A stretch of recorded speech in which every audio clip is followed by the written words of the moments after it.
Okay, it's Q&A time. I've got some of your questions. Let's get started, shall we? Question number 1. What made you want to watch RWBY in the first place? Well, I was laying down in bed one day watching Netflix, and I stumbled upon RWBY. I was bored, so I decided to watch it. That's it. Which semblance would I have? Definitely Emerald. That way I could fuck with people. Do I think the death of Monty affected the future of the show dramatically? The answer to the question is yes, but not in the way you may think. The writing for the show has always been bad. I repeat, the writing for RWBY has been bad from volume 1 all the way to volume 5. Monty brought the passion. Without him, you just have bad writing, which was always there. You can tell as a viewer whether a project has passion behind it. It's very noticeable, it bleeds through, and it can cover up a lot of bullshit. Captain 13 wants to know if I'm a writer. No, I'm not. I'm way too lazy for that. Oh, and you're free to make a response video, go for it. What software do I use to edit my videos? None of your business. Which crappy character has the best chance to be good?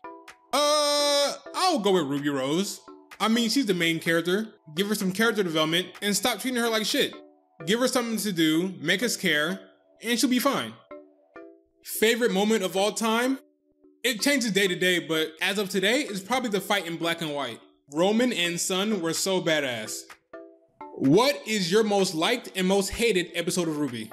My most liked episode of RWBY is definitely Heroes and Monsters, without a doubt. Most hated? Volume 4, Chapter 3.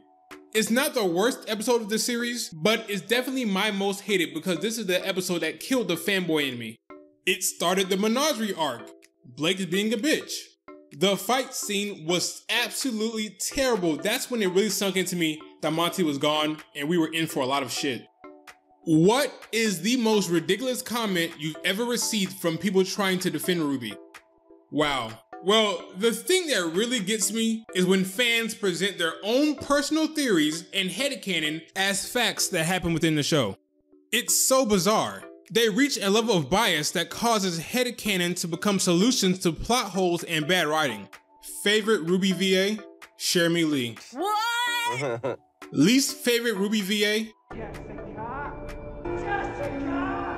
What are your thoughts on all the sudden influx of videos criticizing RWBY after Volume 5?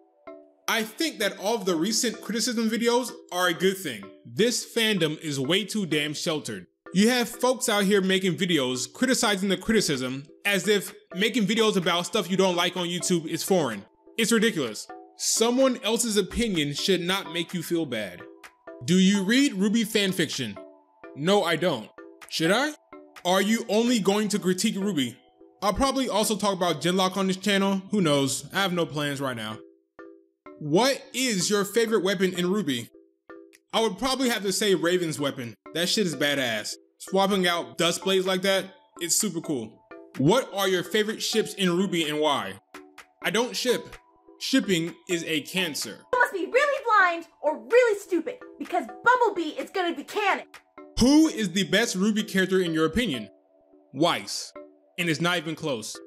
Favorite video game? Metal Gear Solid. Greatest game ever. Don't at me. Just didn't expect a world-class designer of military technology to be so cute. You're just flattering me. With most of the attention being pulled away to Genlock, do you think that RWBY is going to be phased out in the next few years? I doubt it. RWBY is making them a lot of money right now. It'd be silly for them to kill it.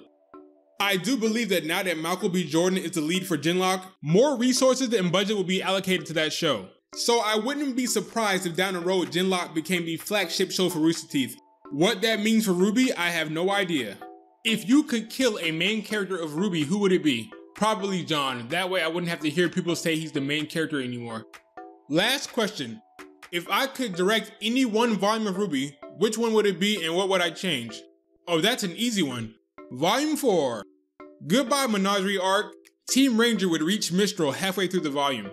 Blake initially won't be allowed to enter Mistral because she's a Faunus. Pretty much everything they did with Ruby Rose, I would do the opposite. This is my fight too! Oh, and at the beginning of the volume, when Tyrion laughs, instead of cutting to boring Oscar, I'd cut to the Ruby Rose short, and that fight would replace the awful fight we got in Chapter 1.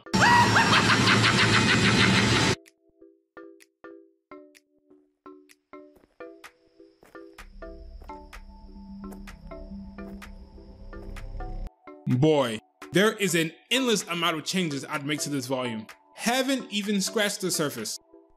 Those were some great questions. Now I'm going to get started on that Yang video. I'd give you an official date as to when I'm going to upload that, but to quote Miles, anytime you bring in like official dates and stuff, that's when plot holes can come up. Yeah. And if you just kind of keep it vague, then you don't worry about the plot holes and you just focus on the story and stuff. That's probably the craziest thing I've ever heard any writer say. They're already recording for Volume 6.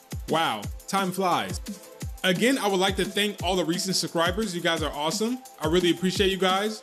Don't forget to like, comment, and subscribe, and I'll see you in the comment section.